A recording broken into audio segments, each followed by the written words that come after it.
एक समय की बात है कि गुरु और शिष्य दोनों ही एक आश्रम में निवास करते थे और गांव के बाहर पे ही उनका आश्रम था। और उनका जो शिष्य था वो नियमित रूप से अपनी सेवा भाव में अपने गुरु महाराज की सेवा करता था। सेवा करने के उपरांत में वो कुछ उनकी आमदनी तो थी नहीं, भिक्षा करके ही उनको लाना था। और वो नियमित रूप से अलग अलग नगर में जा गए, अलग अलग नगरी में जाकर वो भिक्षा लाकर और उसको बनाता था और ऐसे ही अपना जीवन जी रहे थे। तो ऐसे ही वो एक नगरी में जाता है भिक्षा के लिए और उस नगरी में वो अलग जगह देता है। जैसे जैसे वो भिक्षा करता है तो वैसे वैसे ही वो आगे की ओर बढ़ता है और आगे की ओर बढ़ने को प्रांत में उसको एक ऐसा मकान दिखाई दिया कि वो बहुत बड़ा मकान था। और उस मकान में उसने सोचा कि यहाँ से भिक्षा मुझको ज्यादा मिल जाएगी। उसने वहां पर अलग जगाई तो वहां से एक बांझ स्त्री आई और उसको बहुत सारी उसने भिक्षा दे दी। भिक्षा दी और कुछ उसने पैसे भी दिए महाराज को और बोली कि महाराज आप कहाँ से आए हो। और शिष्य बोलता है कि हम गांव के बाहर ही हमारा एक आश्रम है और वहां पर हम निवास करते हैं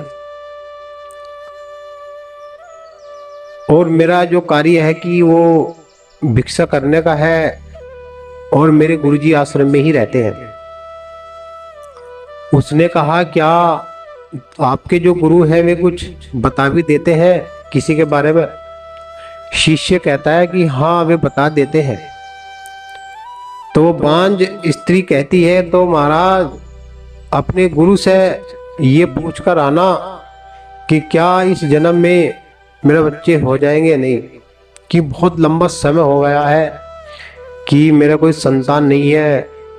लोग समाज के लोग मुझे बांझ कहते हैं और मुझसे घृणा करते हैं। आप इस बात का भेद निकाल कर लाना। उसने कहा ठीक है, जब मैं नेक्स्ट आऊंगा तो मैं इस बात का जरूर भेद निकाल कर लाऊंगा। तो भिक्षा करने के उपरांत में वो अपने आश्रम में चला जाता है और आश्रम में जाने के उपरांत में अपने गुरु के चरणों में बंदगी करता है और वहाँ आरती पूजा करने के उपरांत में अपना रसोई चढ़ा देता है और भोजन तैयार करने के उपरांत में अपने गुरुजी का थाल सजा लेता है और उनको भोग लगवा देता है और आप हवा करने लग जाता है, क्योंकि सेवा ही सर्वप्रथम एक ऐसा हथियार है कि जो कभी भी भूल नहीं जाता। उसने क्या किया, भोजन करने के उपरांत में भोजन नहीं किया और अपने गुरु के चरणों में बैठकर कहने लगा महाराज कि जिस नगरी में मैं आज अलग जगाने के लिए भिक्षा करने के लिए गया था उसी नगरी में मुझको एक बांझ स्त्री मिली और उसका कहन है कि अपने गुरु से ये बात पूछ के आना क्या इस जन्म में मेरे बच्चे हो जाएंगे या नहीं, कि होवे तो मैं अपने कर्म पे लगूं, नहीं तो मैं अपना गुरु भक्ति में लगूं। गुरुजी ये बात सुनकर मौन हो गए, अंतर ध्यान हो गए। कुछ समय के उपरांत में उन्होंने अपनी दृष्टि से जान लिया कि उसके बच्चे होने वाले हैं या नहीं। गुरुजी कहते हैं शिष्य से कि बच्चे, वो हाँ महाराज, कि जिस स्त्री की तू बात कर रहा है, जिस महिला की तू बात कर रहा है कि इस जन्म में तो क्या आने वाले 7 जन्म तक भी उसका कोई बच्चा नहीं होने वाला। अब गुरुजी की इस तरह के स्वर सुनकर शिष्य के मन में बड़ा ही अफसोस हुआ। कहने लगा कि उस स्त्री ने तो मुझे बड़े आस उम्मीद से ये बात कही थी, और मेरे गुरुजी तो इस बात को मने ही कर रहे हैं कि बच्चे उसको नहीं होने वाले। फिर मालिक की रजा तो रजा ही है, क्या कर सकते हैं कोई। तो जैसे वो कई रोज तक उस नगरी में भिक्षा के लिए नहीं गया, अलग ही अलग नगरी में भिक्षा के लिए जाता था, लेकिन उस नगरी में वो भिक्षा करने के लिए नहीं जाता था। फिर कुदरत की महिमा निराली है, उसके मन में आया कि वो मेरी राह देख रही होगी, मुझे उसको उत्तर जरूर दिखाना होगा कि जब मेरे गुरु ने उसका भेद बता दिया तो उसका भेद बताना जरूरी है। तो कुछ समय के बाद उसी नगरी में वो फिर से अलग जगाने के लिए गया, और वहां पर उसको वो बांझ स्त्री मिली और कहने लगा, वो बांझ स्त्री कहने लगी, आ जाओ महाराज। उसने उसको बैठाया, जल पान कराया, भोजन कराया, और कुछ पैसे की दक्षिणा भी दी, कुछ अनाज भी दिया, चावल भी दिए, दूध भी दिया। उसने उसकी बहुत सेवा की। सेवा करने के उपरांत में वो बांझ स्त्री कहने लगी कि महाराज, क्या आपने गुरु साहब ने पूछा था मेरे बारे में कि क्या इस जन्म में मेरे बच्चे होंगे या नहीं होंगे। महाराज कहते हैं कि मेरे गुरु कहते हैं कि तेरे इस जन्म में नहीं, अगले 7 जन्म तक भी कोई बच्चा नहीं होने वाला। स्त्री को ये बात सुनकर बड़ा ही दुख हुआ और अफसोस में बैठ गई। उसने कहा, तो ठीक है महाराज, कोई बात नहीं, अब मुझे कम से कम निश्चिंत तो हो गई, न केवल तो हो गई, तो कम से कम मैं अब जा कुछ और कार्य में लगूंगी। उस बांझ स्त्री से वो शिष्य जो है विदा ले लेता है और अपने आश्रम के प्रस्थान कर लेता है। ऐसे ही दिनचर्या उस बांझ स्त्री की चल रही थी, ऐसे ही उन गुरु और शिष्य की दिनचर्या चली रही थी। इसी बीच में उस नगरी में एक अलग जगाने के लिए, एक भिक्षा करने के लिए एक महाराज और आ गए। वो भिक्षा कर ही रहे थे कि उसके द्वार के आगे खड़े होकर कहने लगे कि जो 1 रोटी देगा तो 1 बच्चा होगा, और 2 रोटी देगा तो 2 बालक होंगे, और यदि 4 रोटी देंगे तो 4 ही बालक होंगे। वो बांझ स्त्री आई, कहने लगे कि बच्चे तो मेरे होने वाले नहीं है, क्यों ना मैं इस महाराज की तमन्ना ही पूरी कर दूं। ये भिक्षा के लिए आए हैं। अब उसके पास 4 रोटी उसने बनाई थी मोटी मोटी, कि 2 अपने लिए, 2 अपने पति के लिए। उसने वे 4 रोटी ही जो है उसकी झोली में डाल दी। मोटी मोटी रोटी थी की थी, वो सब उसकी झोली में डाल दी। महाराज खुश होकर मुस्कुराते हुए कहते हैं, बेटी तेरे 4 ही बालक होंगे, कि तेरे 4 बालक होंगे और बहुत ही अच्छे बच्चे होंगे। अब ये बात सुनकर स्त्री की आंखों में आंसू आ गए, रोने लगी और महाराज के चरणों में गिर पड़ी।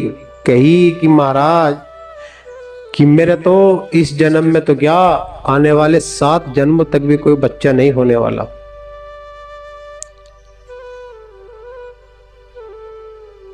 महाराज कहते हैं कि बच्चा, मैंने तुझको देखकर ही तुझको 4 बच्चों का आशीर्वाद दिया है।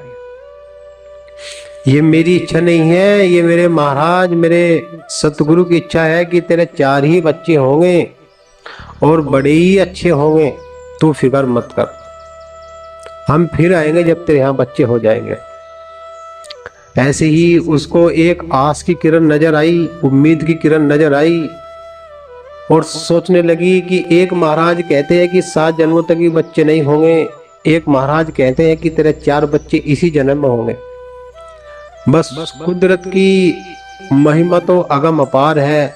बैठ गई और गुरु के चरणों में मत्था टेकना शुरू कर दिया।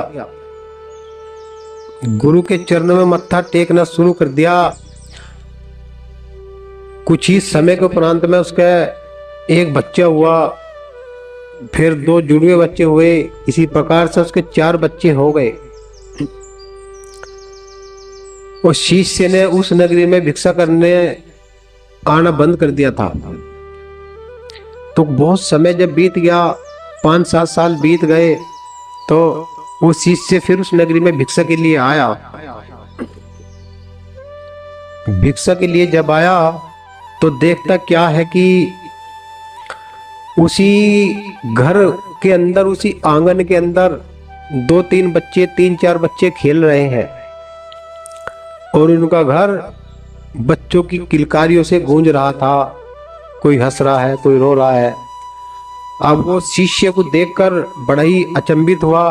कहने लगे कि ये बच्चे हो सकता है कोई रिश्तेदार, इनका कोई मेहमान आ रहा हो या कोई आस पड़ोस के बालक हो, वे खेल रहे हो। उसने अंदर की ओर जाकर देखा तो वो बांझ स्त्री बच्चे को, छोटे बच्चों को दूध पिला रही थी। वो महाराज कहते हैं कि बब्बो ये बच्चे किसके हैं? वो कहती है ये बच्चे मेरे ही है। और महाराज तू भी झूठा और तेरे गुरु भी झूठे हैं। साध संगत जी, जब किसी के गुरु पे इस तरह की कोई टिप्पणी करता है और जिसको 50-60 साल गुरु जी के शरण में लगे हुए हो गए हो, और कोई उसके गुरु के प्रति ऐसे कहे कि तेरा गुरु भी झूठा, तू भी झूठा, तो दुख तो हो गई। उसे लगा कि तूने अपने जीवन के 50 साल जिसकी सेवा करी है, उसका तो वचन ही झूठा हो गया है कि मेरे गुरु का वचन झूठा हो गया है। इसी अफसोस में दबे पांव वहां से निकल गया और जाकर अपने गुरु जी के चरणों में मत्था टेका। रोजाना की ढाल अपना लंगर बनाया। लंगर बनाने के बाद में गुरु जी का थाल सजाने के बाद उनका भोग लगवाया। भोग लगवा कर हाथ में बीजने से पंखा से हवा करने लगा और कहने लगा, महाराज कि जिस बांझ स्त्री के लिए मैंने आपसे पूछा था और आपने कहा था कि इस जन्म में तो क्या कि आने वाले 7 जन्मों तक भी उसके कोई बच्चा नहीं होने वाला, और मैंने देखा है कि उसी घर के अंदर 4 बच्चे उसके खेल रहे हैं जो उसी के ही वे बच्चे हैं। अब गुरुजी अंतर ध्यान हो गए और उन्होंने कुछ बोला नहीं। ऐसे ही दिन प्रतिदिन कई दिन बीत गए। वो अपना पर्सन गुरुजी के पास लेकर जाता, लेकिन गुरुजी उसको कुछ कह नहीं पाते। एक दिन वो अड़ लगाकर बैठ गया, गुरुजी या तो आज बताओ और नहीं तो आज मैं यहाँ से जा ही रहा हूँ। मुझे बड़ा दुख हो रहा है कि आपका वचन झूठा हो गया है, और जिस नगरी में भिक्षा के लिए मैं जाता था मैंने वहां जाना भी बंद कर दिया। अब उनको लगता है कि मैं भी झूठा हूँ और आप भी झूठे हैं। अब गुरुजी तो अंतर्यामी थे, उसकी लीला का उसको कोई ज्ञान नहीं था। तो ऐसे ही गुरुजी पीछे की तरफ लौट गए और कहने लगे, भाई मेरी जान मुश्किल बचेगी कि तू एक काम कर ले, यदि तुझे मेरी जान बचानी है, मेरे प्राण बचाने हैं तुझको, तो जा एक बिल्ला तू मुझे कहीं से खून का ला दे। अब जैसे तैसे वो नगरी में जाता है और सबसे भिक्षा करता है कि क्या मेरे गुरु की जान जोखिम में है और उनको एक बिल्ला खून की जरूरत है, क्या आप एक बिल्ला खून दे दोगे? पूरी नगरी में, कई नगरियों में कई दिन तक लगातार घूमता रहा। उसके गुरु ऐसे ही अचेत पड़े रहे। जब निराश होकर गांव से बाहर निकल गया, सोचा कि कहीं थोड़ा सा आराम कर लूं, तो किसी पेड़ के नीचे छांव में वही महाराज आराम कर रहे थे जिन्होंने उस बांझ स्त्री को 4 बच्चे होने का आशीर्वाद दिया था। बुजुर्ग थे वे, ज्यादा चला नहीं जाता था उन्हें, और वे आराम कर रहे थे। वहीं पर वो शिष्य बैठ गया, निराश बहुत था, मन दुखी था। कहने लगे, गुरुजी का वचन तो झूठा हो गया, अब गुरुजी भी चले जाएंगे, मैं क्या करूं अकेला। फिर महाराज मुस्कुराते हुए बोले, बच्चा क्या बात हो गई, क्यों उदास हो रहा है तू? बहुत देर के बाद शिष्य ने उत्तर दिया कि महाराज, मेरे गुरु की जान, उनके प्राण खतरे में है और उन्होंने मुझे एक बिल्ले खून लाने के लिए कहा है। उसने कहा, बस तू बता कौन से स्थान का खून चाहिए तुझे। इतना कहते ही महाराज ने अपने थिल्ले में से एक चाकू निकाला और अपनी जंघ पर दे मारा और बिल्ला उसका खून का भर दिया। कहने लगे, जा ले जा और अपने गुरु की जान बचा ले। उस खून का बिल्ला लेकर वो अपने आश्रम में आता है और गुरुजी को कहता है कि गुरुजी उठ जाइए, मैं ले आया। गुरुजी तो उठ गए एकदम, उठने को प्रांत ले आया भाई नु कहा, बहुत दिनों में आया। कह लगे, महाराज कहीं गांव गांव घूमना पड़ा लेकिन किसी ने भी नहीं दिया। फिर कहां से लाया? कहने लगा, महाराज जब मैं निराश होकर नगरी के बाहर गया तो एक पेड़ के नीचे एक महाराज, एक साधु बैठा हुआ था, बुजुर्ग था, ज्यादा चले नहीं जाया था। उसने ही मुझसे पूछा, स्वयं उसने ही मुझको ये खून दिया है और मैं लेकर आया हूं। कहने लगा कि जिस खून के लिए तू सारे गांव गांव में ढिंडोरा पीटता रहा, वो तो तेरे भी पास था। तूने क्यों नहीं दिया अपना खून, और क्यों तू उस महाराज, उस महात्मा से तू खून लेकर आया है? तू भी तो मेरा ही चेला है और जिससे तू खून लेकर आया है वो भी मेरा ही चेला है। जिससे तू खून लेकर आया है वो भी मेरा ही शिष्य है और तू भी मेरा ही शिष्य है कि जो नगर नगर में ढिंडोरा पीटता तू फिर रहा था। तूने देखा नहीं कि जो तू चीज मांगने जा रहा है वो चीज तेरे भी पास थी? क्या तूने क्यों नहीं दिया? अपने शरीर में से रक्त तूने क्यों नहीं निकाला एक बिल्ला? और जब उसने एक बिल्ला खून दिया है जो इतनी आज्ञा का पालन करता है कि जो सदैव अपने गुरु की मौज में रहता है, उस मालिक सतगुरु की मौज में रहता है और कभी वचन नहीं गिरता, नियमित रूप से भजन करता है, सेवा करता है, सुमरन करता है, उसकी बात मैं कैसे गिर दूं? उसकी बात नहीं गिरेगी। उसके नसीब में इस जन्म में नहीं 7 जन्म तक कोई संतान नहीं थी, पर मेरे उस शिष्य ने उसको वचन दिया था और जब वचन दिया था तो वो मुझको पूरा करना पड़ा। तूने ऐसा क्यों नहीं किया? शिष्य को अपनी गलती पर बहुत ही पश्चाताप हुआ, पछताने लगा कि हाय मुझसे ये कैसी भूल हो गई कि मेरे गुरु तो मालिक है, स्वयं वे तो परमात्मा है और मैंने उन पे इस तरह की बात कर गुरु मर्यादा का उल्लंघन किया है। हाय मुझको तो बहुत कठोर यातनाएं सहनी पड़ेगी। गुरु जी के चरणों में लेट गया और उनसे विनती करी, महाराज मुझसे भूल हो गई, मेरी क्षमा का कोई प्रावधान बताओ। उसने कहा, सब ठीक है, कोई बात नहीं, अपने कर्म पे जो जो जिसके पास जो क्रिया है सब कर रहे हैं, जैसा किसी की झोली में होता है ऐसा ही उसको मिलता है, जैसे भाव किसी के होते हैं उसको ऐसा ही मिलता है। ऐसे ही उस बांझ स्त्री के नसीब में बच्चे नहीं थे, लेकिन साधुओं के कर्म के द्वारा, उनकी साधना के द्वारा उस मालिक परमात्मा ने उसको 4 बच्चे दे दिए। वो अपना जीवन खुशियों से जी रही थी। ऐसे ही जिसने वो खून दिया था उसके द्वार पर फिर गया वो और उसके चरणों में लेट गई महाराज। उसके चरण धो धोकर वो पीने लगी। तो साथ संगत जी, गुरु महिमा अनंत है, उसका कोई भी किसी प्रकार का अंत नहीं है, क्योंकि सतगुरु अगम अपार, जिसकी महिमा का गुणगान ऋषि मुनि सबने गाई है। यहाँ ये भी कहा है कि राम कृष्ण अवतार कहाए, गुरु से बड़ा न कोई, वशिष्ठ मुनि से पूछन लागे जीवन मुक्त कैसे हो, कि जिसने गुरु की सेवा कर ली है और गुरु से बड़ा इस संसार में कोई है नहीं, जो गुरु पद को मानता है उसकी सभी कामनाएं पूरी होती है।